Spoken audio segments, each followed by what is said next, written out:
అధికారులు అనేది మంచి విషయం కాదు. ప్రజాస్వామ్య దేశం లోపల ఎవరికైనా భావ వ్యక్తీకరణ చేసేటువంటి స్వేచ్ఛ ఉంటుంది. అదే రకంగా అరవింద్ గారు రాష్ట్ర ప్రభుత్వం యొక్క తప్పుని కానీ లేదా రాష్ట్ర ప్రభుత్వం పెద్దలు చేస్తున్నటువంటి పొరపాట్లను కానీ ఎత్తి చూపుతూ మీడియా సమావేశం పెడితే బోధన ఎమ్మెల్యే షకీల్ గారు ఎంపీ గారు పర్యటనలకు వస్తే దాడి చేయడం పిలుపు ఇవ్వడం అనేది దురదృష్టకరం. ఇది మంచి పద్ధతి కాదు.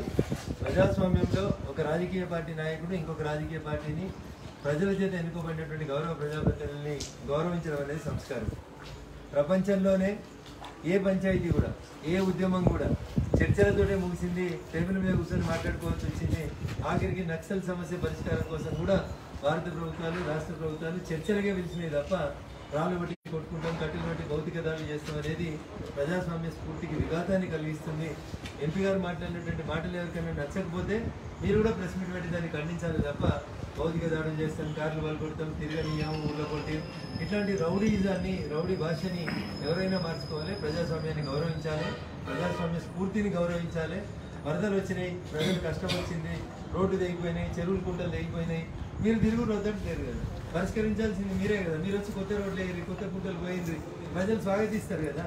ఎక్కడైనా నష్టం జరిగినప్పుడు ఆయనకు ఓటేసినటువంటి ఓటర్లను కలవడానికి ఎంపీ గారు పోతే ఆయన మీద భౌతిక దాడులు చేసి కార్లు పలుకొట్టడం, ప్రతిసారి ఈ రకమైనటువంటి సంస్కృతిని చేయడం అనేది బాధాకరం. టీఆర్ఎస్ పెద్దలకి గౌరవ ముఖ్యమంత్రి గారికి నేను చేసేటువంటి విజ్ఞప్తి ఒకటే, ఈ ప్రపంచంలో ఏ సమస్యనైనా టేబుల్ దగ్గర చర్చల ద్వారా పరిష్కరించుకోవడం మాత్రమే సాధ్యమైతే తప్ప ఇట్లా గూండాగర్దీ చేస్తామంటే ఎవరు భయపెట్టే వాళ్ళు లేరు. ఇది ఏ సమస్యను పరిష్కరింపజాలేదు. మందబలం ఉందని భౌతిక దాడి చేస్తామని అనుకుంటే భూమి గుండ్రంగా ఉంటుంది. కొద్ది రోజుల తర్వాత మీరు ప్రతిపక్షాలకు రావచ్చు, మేము అధికారంలోకి వస్తాం, అప్పుడు పరిస్థితులు ఇంకొక రకంగా ఉంటాయి. కాబట్టి ప్రజాస్వామ్య స్ఫూర్తిని గౌరవించండి. నాయకులు ఎవరైనా గ్రామాలకు వచ్చి ప్రజల సమస్యలు తెలుసుకుంటున్నప్పుడు వారిని స్వాగతించండి, వీలైతే సమస్యలు పరిష్కరించండి. కానీ భౌతిక దాడులు ఈ ప్రపంచంలో ఏ సమస్యను ఇప్పటిదాకా పరిష్కరించినట్టు నాకైతే గుర్తులేదు.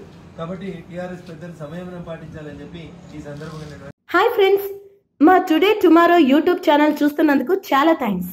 మరిన్ని లేటెస్ట్ వీడియోస్ కోసం వెంటనే సబ్స్క్రైబ్ చేయండి. అలాగే ఈ బెల్ ని కూడా రింగ్ చేసేయండి. మా నోటిఫికేషన్స్ అన్ని మీ మొబైల్లో వస్తాయి. అలాగే మా వీడియోస్ మీకు నచ్చితే లైక్ చేయండి, షేర్ చేయండి, నచ్చకపోతే కామెంట్ చేయండి.